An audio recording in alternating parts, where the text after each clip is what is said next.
Primera parte. Las enseñanzas de los chamanes. Los chamanes nativos americanos vienen practicando la medicina energética desde hace más de 5.000 años, pero hay algunos sanadores que creen que su linaje espiritual se remonta aún más atrás.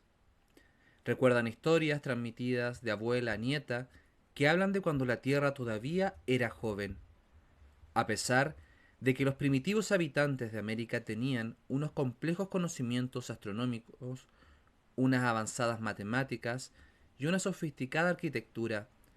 La escritura no llegó a desarrollarse en las Américas como se desarrolló en otros lugares. Los expertos pasaron por alto las tradiciones espirituales de los nativos americanos en favor del judaísmo, el cristianismo y el budismo, que habían dejado tras ellos registros escritos.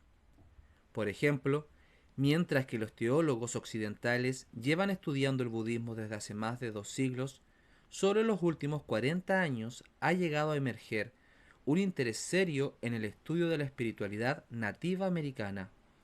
El estudio del chamanismo se reservó a los antropólogos, quienes, con notables excepciones como Margaret Mead, estaban mal preparados para abordar temas espirituales.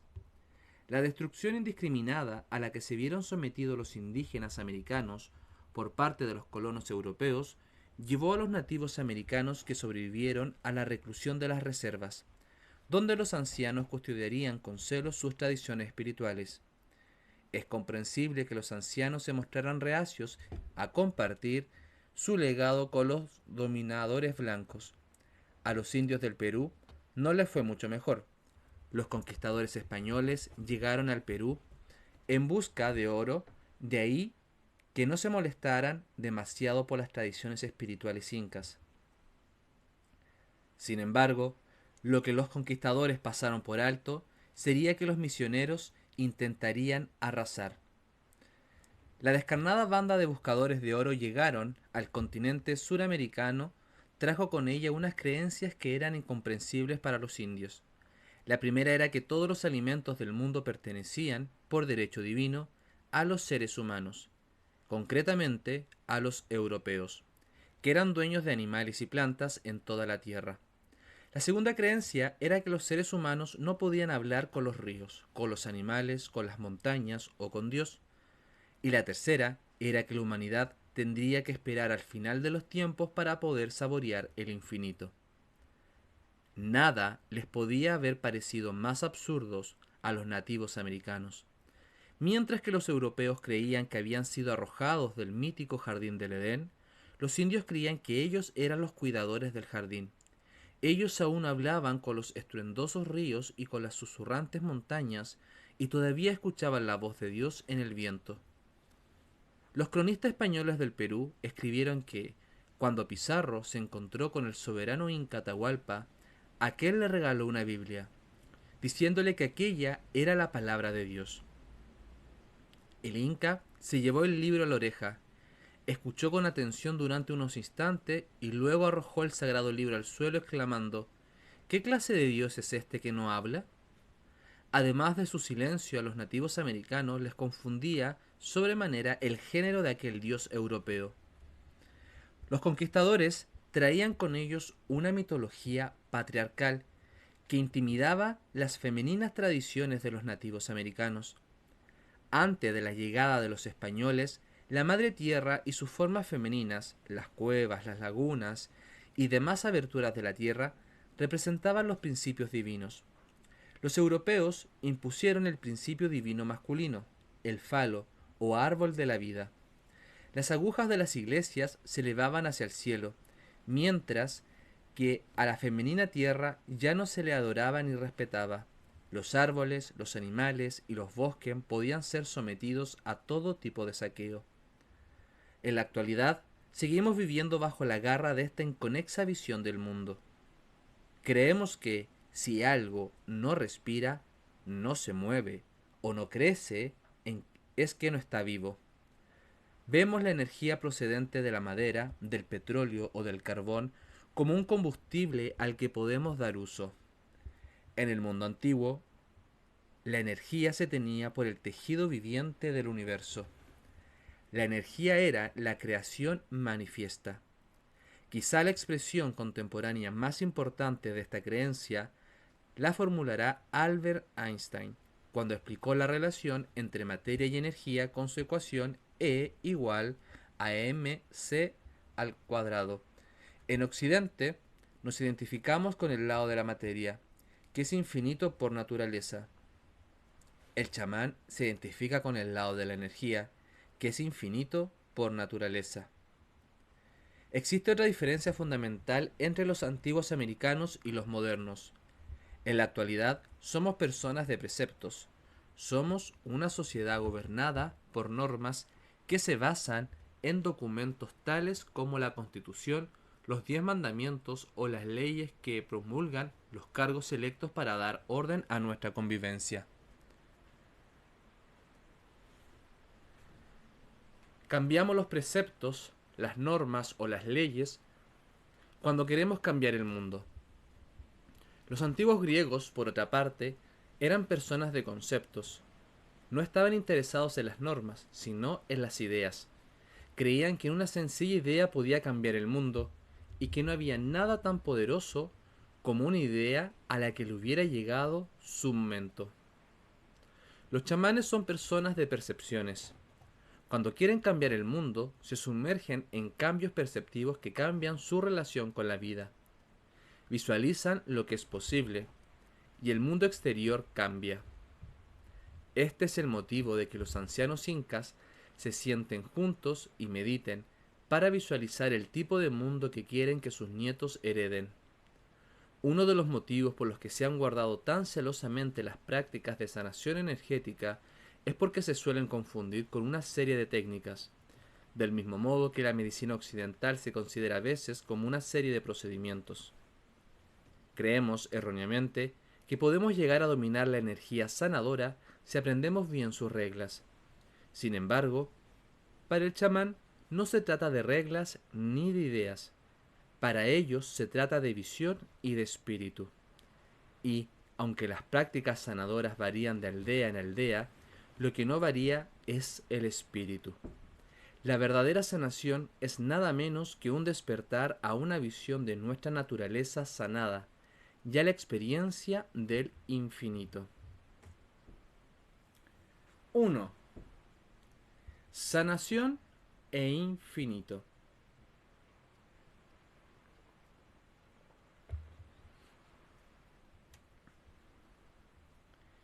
Llevábamos días caminando.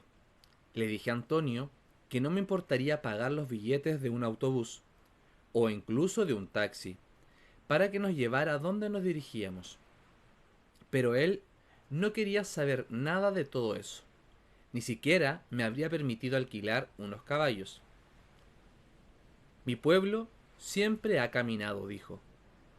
A Antonio le encanta resaltar que puede caminar más que yo, aunque tenga casi 70 años. Me quité el calzado cuando llegué a Silustani y sumergí los pies en el agua helada del lago. Silustani es un lugar espeluznante, un cementerio que se extiende a lo largo de muchos kilómetros, como el Valle de los Reyes en Egipto. Aquí solo están encerrados los chamanes, los reyes y las reinas en gigantescas torres de piedra a orillas del lago Titicaca. Los más diestros canteros procedían de estas tierras. ¿Cómo pudo llegar a desarrollarse esta tecnología aquí, en un lago en la cima del mundo? Antonio me explicó que las torres funerarias o chulpas no solo conmemoran a los chamanes muertos, sino que también les sirven de hogar temporal cuando vuelven a visitar nuestro mundo. Esos chamanes son espíritus poderosos, completamente liberados, que pueden materializarse cada vez que lo desean. Aquello no hacía que me sintiera muy cómodo. Habíamos venido aquí para pasar la noche, para hacer una ceremonia con la que honrar a aquellos antiguos chamanes. Están más allá del tiempo, dijo. Y me explicó que, si mi fe en la realidad se basaba en la creencia de que el tiempo discurre solamente en una dirección, podría quedar hecho añicos con una experiencia de mi futuro. Hace falta mucha destreza para conocer el futuro y no dejar que ese conocimiento eche a perder tus acciones o el presente. Me consagré a hacer la carrera de psicología y luego la de antropología médica, fascinado por la mente humana. En la década de 1980 me pasé centenares de horas en los laboratorios de anatomía. Quería saber de qué modo influía la mente en el cuerpo a la hora de generar la salud o la enfermedad. En aquella época no tenía gran interés en la espiritualidad, ni en la espiritualidad tradicional, ni en la espiritualidad de la nueva era. Estaba convencido de que la ciencia era el único método fiable para adquirir conocimientos. Un día, en la Universidad de California, estaba cortando tejidos cerebrales, preparando finas láminas para examinarlas al microscopio.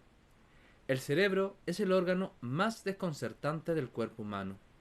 Sus fisuras y rugosidades se parecen mucho a las de una nuez. Sus valles y sus circunvalaciones constituyen el único modo en que la naturaleza pudo acomodar en nuestra cabeza esa delgada, aunque extensa capa de neocórtex, palabra que significa cerebro nuevo, sin incrementar el tamaño del cráneo. La evolución humana había superado así un obstáculo anatómicamente insoslayable en su búsqueda de un cerebro más inteligente. El arco pélvico no hubiera podido tolerar el paso de una cabeza más grande a través del canal de parto.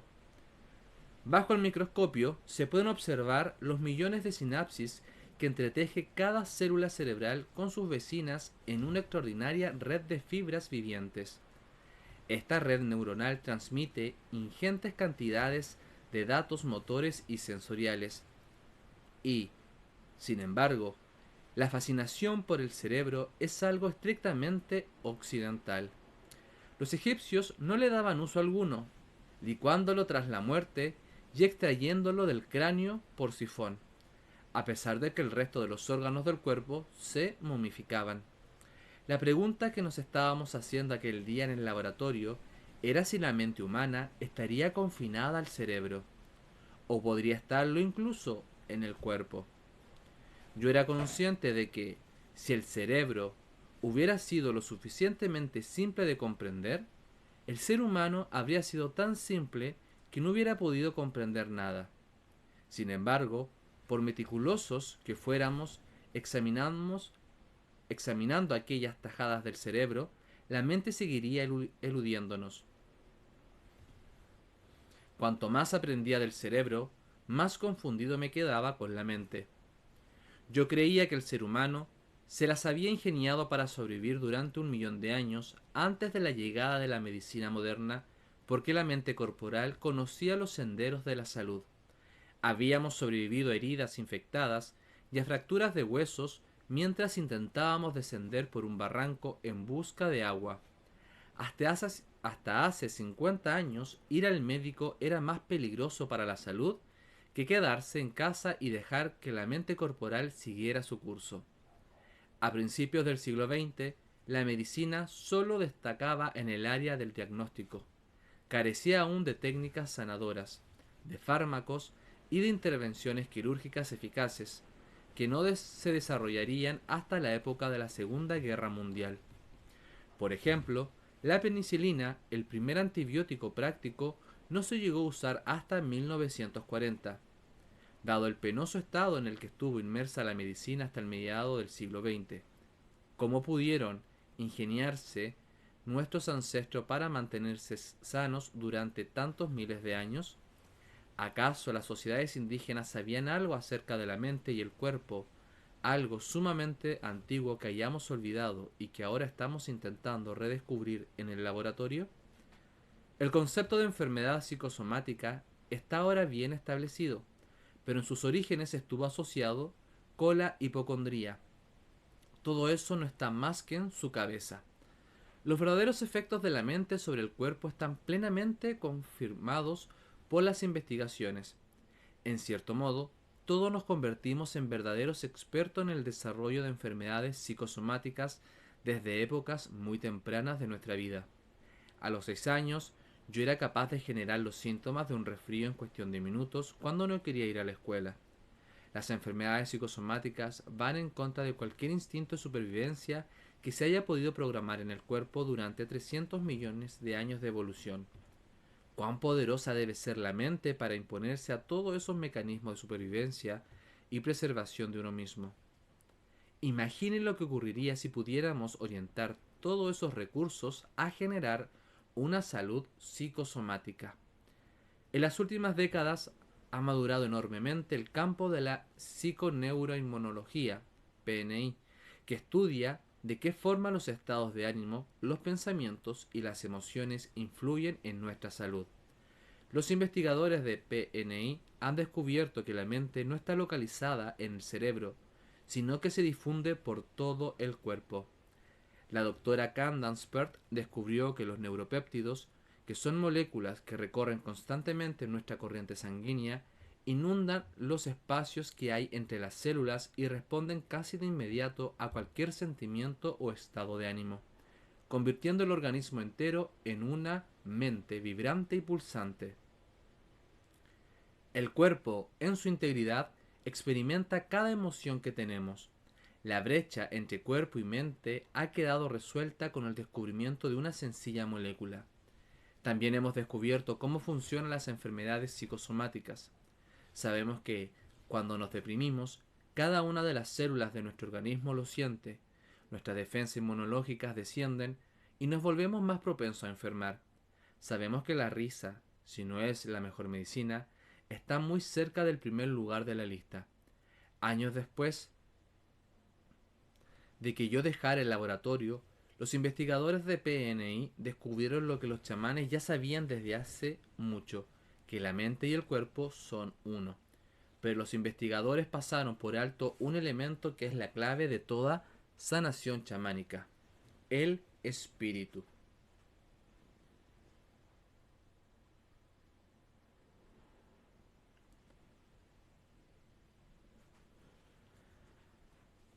En busca del espíritu. Sobre los veintitantos años, yo era el profesor clínico más joven de la Universidad del Estado de San Francisco. Dirigía mi propio laboratorio, el Laboratorio de Autorregulación Biológica, e investigaba de qué modo la medicina energética y la visualización podían cambiar la química cerebral. Fuimos capaces de incrementar la producción de endorfinas, los elementos químicos naturales del cerebro que reducen el dolor y generan estados extáticos, en casi un 50%, utilizando las técnicas de la sanación energética. Mis alumnos y yo hicimos fascinantes descubrimientos, pero por mi parte me sentía cada vez más desencantado. Podíamos influir en la química cerebral, pero no teníamos ni idea de cómo ayudar a recuperar la salud a una persona que padeciera una enfermedad grave. Éramos como niños que hubiéramos descubierto que mezclando agua y barro se conseguía arcilla. Yo quería algo más que eso. Quería descubrir el modo de construir casas de adobe o al menos el modo de hacer cerámica. Un día, en el laboratorio de biología, me di cuenta de que mis investigaciones tenían que ir más en lugar de a menos. El microscopio no era el instrumento adecuado para responder a las preguntas que me formulaba. Necesitaba encontrar un sistema que el de las redes neuronales del cerebro. Y eran muchos los que estaban estudiando la maquinaria. Yo quería aprender a programar el sistema. Si existía expertos vivos que supieran utilizar las extraordinarias capacidades de la mente humana para sanar el cuerpo, yo tenía que encontrarlos. Quería saber lo que ellos sabían. Los relatos antropológicos insinuaban que había personas por todo el planeta que afirmaban conocer tales cosas, incluidos los aborígenes de Australia y los incas del Perú. Pocas semanas después, renuncié a mi puesto en la universidad. Mis colegas pensaron que me había vuelto loco, que estaba echando a perder una prometedora carrera académica. Cambié mi laboratorio por un par de botas de excursionismo y un billete al Amazonas. Me puse en camino para aprender de unos investigadores cuya visión no estuviera confinada a la lente de un microscopio. de unas personas cuyo corpus de conocimientos fuera más allá del mesurable mundo material, que se me había mostrado como la única realidad.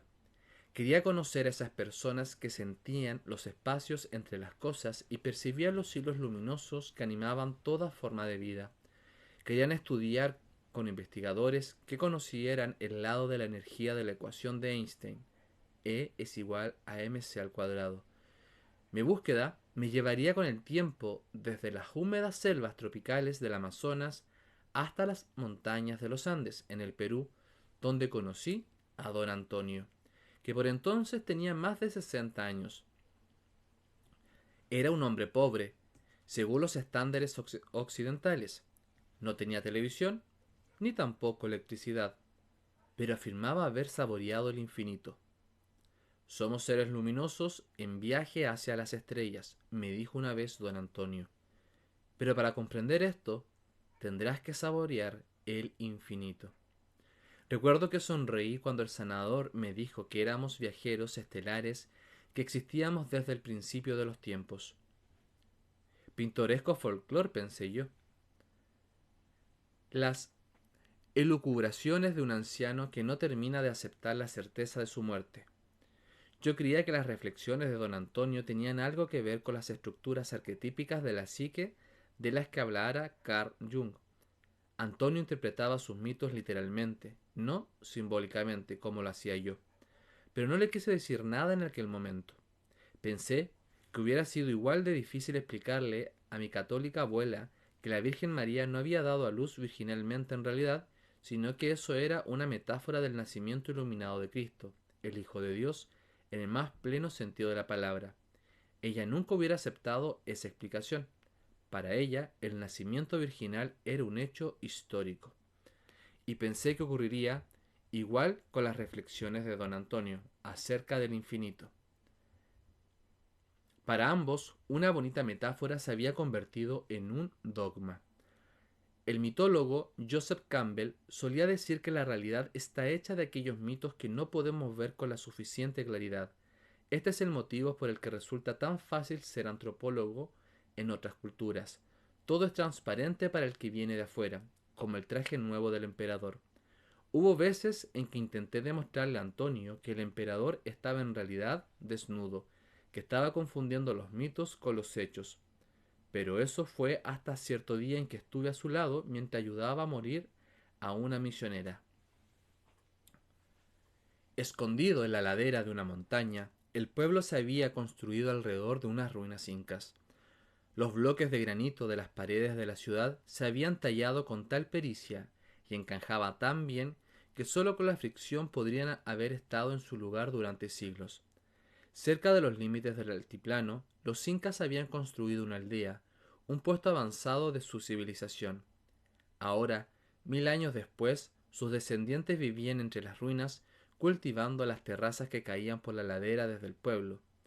En el patio, pasían los pollos, los cerdos y una llama. Una mujer india estaba moliendo maíz en un mortero. Un anciano nos condujo hasta una de las chozas. Las sombras se habían adueñado de la casa y nos llevó unos instantes a ajustar los ojos a la oscuridad de la habitación. Una mujer con la cabeza cubierta con un chal negro estaba allí de pie, con una vela en la mano, murmurando palabras junto a la cabecera de la cama, que no era otra cosa que un pale de carga apoyado sobre las cajas de embalaje en el centro de la habitación.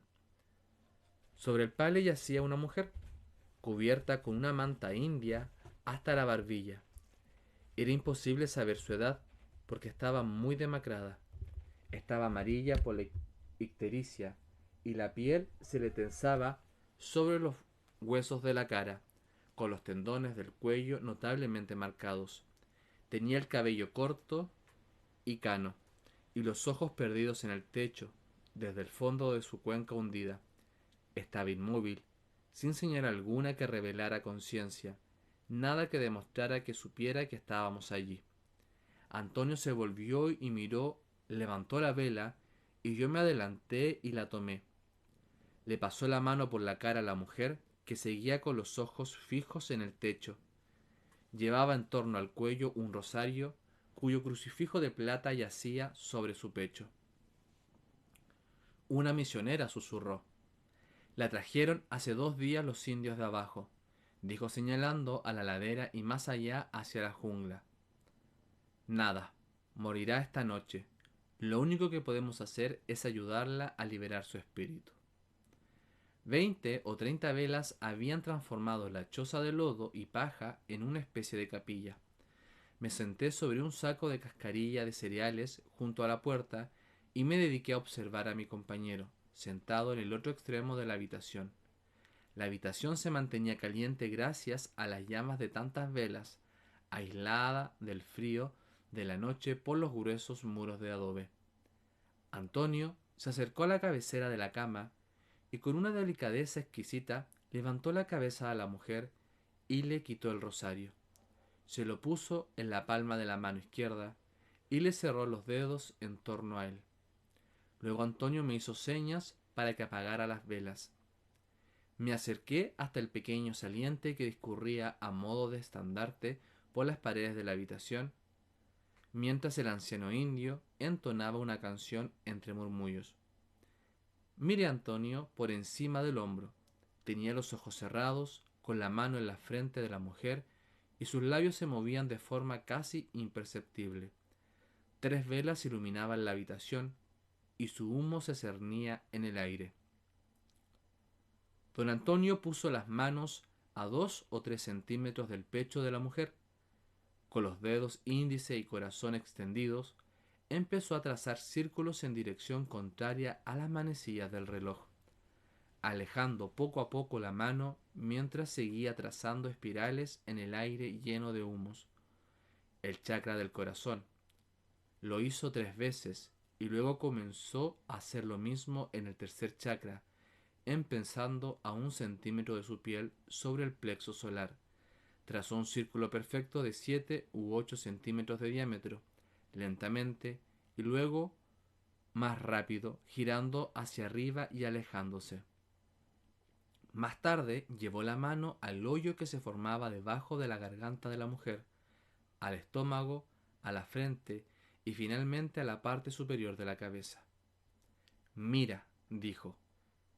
Quité los ojos de la cara de Antonio y observé el cuerpo de la mujer, viendo el ligerísimo movimiento del pecho de la mujer con cada respiración, y entonces Antonio me dio un golpe en la cabeza con la rapidez de un rayo. Me dio con el codo en la frente, con un golpe duro y seco. La cabeza me dio vueltas por un instante, y me llevé la mano a la frente instintivamente.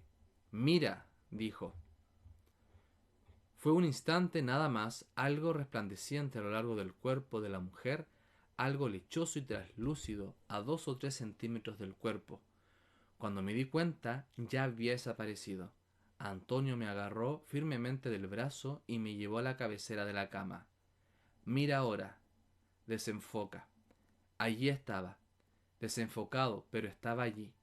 Un sutilísimo resplandor, a 8 o 10 centímetros de la piel de la mujer, como si de un molde luminoso de su cuerpo se tratara. Estaba emergiendo de la carne.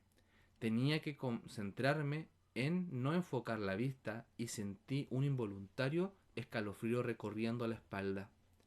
«¿Es cierto lo que estoy viendo?», susurré. «Sí, lo estás viendo, amigo mío», respondió el anciano indio. «Una visión que hemos olvidado, ensombrecida por el tiempo y la razón». «¿Qué es?». «Es ella», dijo. «Es su esencia, su cuerpo luminoso. Ella lo hubiera llamado el alma. Quiere partir».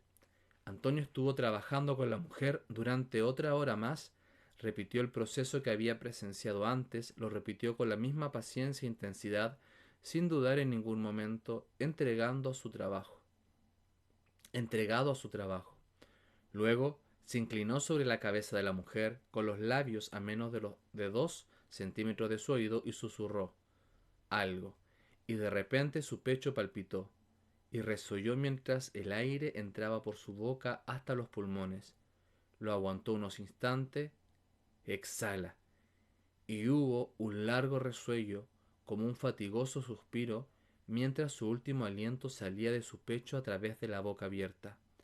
Por el rabillo del ojo vi de repente la luminiscencia lechosa elevarse y fundirse en algo amorfo, sin forma específica, algo traslúcido y lechoso, como un ópalo que se cerniera sobre su pecho. Vi la forma cerniéndose sobre su garganta, sobre su cabeza, y luego simplemente desapareció. Una inmensa sensación de paz inundó la habitación. ¿Qué fue eso?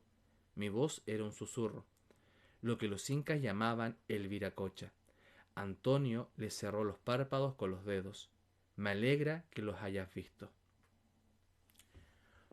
Hoy, más de 20 años después, he llegado a comprender al anciano indio cuando afirmaba que uno puede saborear el infinito.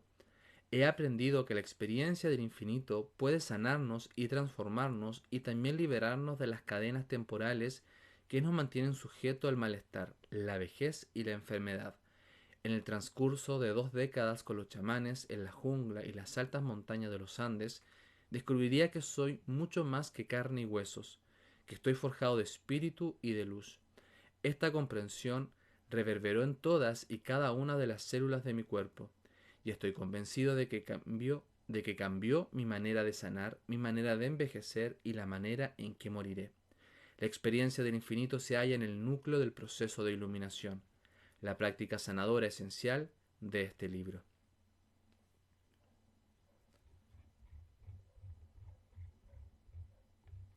Sanación frente a curación. Durante mis estudios con los chamanes descubrí que existe una diferencia entre curar y sanar. Curar tiene que ver con la aplicación de remedios e implica la resolución de cualquier problema externo que aparezca, como ponerle un parche a una rueda si se ha pinchado, o tratar una mordedura de serpiente, o bien utilizar quimioterapia para controlar un tumor. No ayuda a evitar los clavos en la calzada, las serpientes en el bosque, ni la enfermedad que provocó el tumor. Sanar es algo más amplio, global y completo. Sanar transforma la vida de uno y con frecuencia, aunque no siempre, genera una curación física. He presenciado muchas curas médicas en las que no ha habido sanación. También he visto casos en los que hubo una profunda sanación a pesar de que el paciente falleció. La sanación es el resultado de una experiencia del infinito. Cuando sanamos, medimos el éxito mediante un bienestar creciente, mediante la sensación de paz, de fuerza y de un sentimiento de comunión con toda forma de vida. Pocas semanas después del incidente de la misionera, mientras recorría las montañas cerca de Machu Picchu, pillé una neumonía. Una batería completa de antibióticos fue incapaz de controlar la infección y los ataques de tos no se redujeron. Cada vez que tosía, tenía espasmos en los músculos abdominales. Llegué hasta don Antonio con un agudo dolor. El anciano indio me dijo que me echara sobre una pellizca extendida que habitualmente tenía a los pies de su cama. Se sentó sobre un cojín junto a mi cabeza e hizo su sanación. Invocó a los 4 puntos cardinales y luego invocó al cielo y la tierra.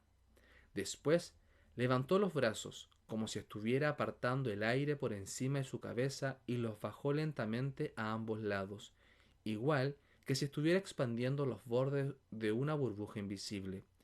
Repitió el movimiento ampliando esta vez los bordes de esta burbuja invisible hacia adelante, hasta cubrirme como lo haría con una manta. Inmediatamente tuvo una clara sensación de alivio y bienestar.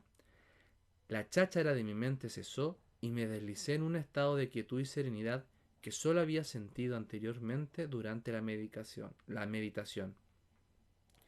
Escuchaba la voz de Antonio en la lejanía, dándome instrucciones para que respirara al mismo ritmo que él, y sentía cómo mi respiración se aceleraba para mantener su ritmo. Pude sentir sus dedos girando en la dirección opuesta a las manecillas del reloj, en torno al hueco de la base de mi garganta, extrayendo una sustancia pegajosa parecida al algodón de azúcar. Percibí todo esto despreocupadamente, como si estuviera ocurriendo a otra persona o como si lo estuviera viendo en un sueño, en el que no hubiera nada capaz de alterar mi calma. Entonces, mi brazo derecho comenzó a moverse nerviosamente por sí solo. Eso es la energía tóxica que está abandonando tu sistema, dijo don Antonio. No tengas miedo, deja que siga su curso natural. El movimiento nervioso se extendió después hasta mi hombro izquierdo y bajó hasta la pierna derecha. Era completamente involuntario como esas sacudidas súbitas que se tienden a veces cuando uno se está quedando dormido, pero en este caso no cesaban y crecían en intensidad. Luego, tan repentinamente como había empezado, se detuvo y me quedé dormido. Había pasado casi una hora cuando me desperté y miré el reloj. Antonio aún estaba sentado a mi lado, acunando mi cabeza entre sus manos. Me preguntó cómo me sentía. Hice una rápida evaluación de mi cuerpo y me percaté de que era incapaz de moverme. Pero curiosamente, esta constatación no me alteró de ningún modo. Me sentía como si estuviera flotando en un mar cálido y silencioso. Antonio se puso a masajearme el cuello cabelludo y al cabo de un rato pude estirar brazos y piernas y sentarme. Me sentía como si me despertara de toda una noche de sueño y el dolor del pecho se había ido. Le pregunté a Antonio qué me había hecho. A esto se le llama jampe o sanación energética, me explicó. Te has pasado buena parte de la última hora en el infinito, añadió con una sonrisa. Pero esto no es más que una forma de hablar, pues nadie puede pasar determinada cantidad de tiempo en la eternidad donde no existe el tiempo. Solo me trató durante aquella sesión y sin embargo la tos remitió casi de inmediato. Mi sistema inmunológico se reactivó y sentí que había comenzado a recuperarme.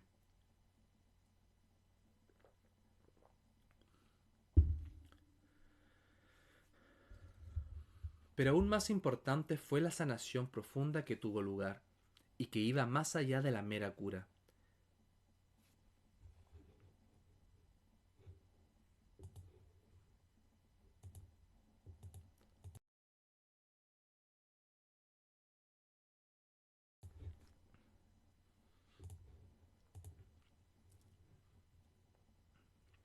Tras la sesión de sanación, me quedé con una perdurable sensación de calma y serenidad que solo podría describir como un estado de gracia, de perdón y bendición, que me duró años. Había saboreado la libertad de las cadenas que me tenían aprisionado al pasado, a mi dolorosa historia, a la culpa y al pesar, así como a mis esperanzas y a mi ansiedad acerca del futuro. Había saboreado la paz. Se me había llevado a creer que tal gracia solo se podía alcanzar a través de la oración y la generosidad del amor de Dios. Yo no le concedo la gracia ni ninguna otra cosa a nadie, se apresuró a decir don Antonio. Yo solamente he sustentado un espacio sagrado en el que tú has experimentado el infinito. Fuiste tú quien hizo el trabajo. Me hizo saber que él había creado el espacio sagrado en el que tiene lugar la sanación. La energía dentro de ese espacio y la ayuda de los seres luminosos del mundo espiritual me dieron la capacidad para curarme a mí mismo. Descubrí que el camino del chamán es un sendero de poder, de compromiso directo con la fuerza del espíritu. Nunca antes había experimentado el sendero del poder. En mi formación cristiana había aprendido a rezar y a recitar insistentemente mis oraciones nocturnas. Posteriormente aprendí a meditar.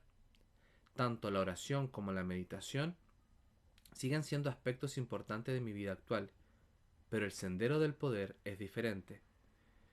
Precisa de la experiencia directa del espíritu en sus propios dominios en el infinito. Una tremenda sensación tiene lugar cuando entramos en comunión con la poderosa energía del mundo de la luz, y durante el proceso uno se desprende de su identidad con el yo limitado y experimenta la ilimitada unidad con el Creador y con la creación. Las prácticas sanadoras que aprendí y refiné con mi mentor indio constituyen una antigua tecnología capaz de generar espacios sagrados en donde los milagros pueden tener lugar. Te permiten adentrarte en el infinito y experimentar la iluminación en un instante eterno. Este es el núcleo de las prácticas de sanación chamánica de este libro, del proceso de iluminación.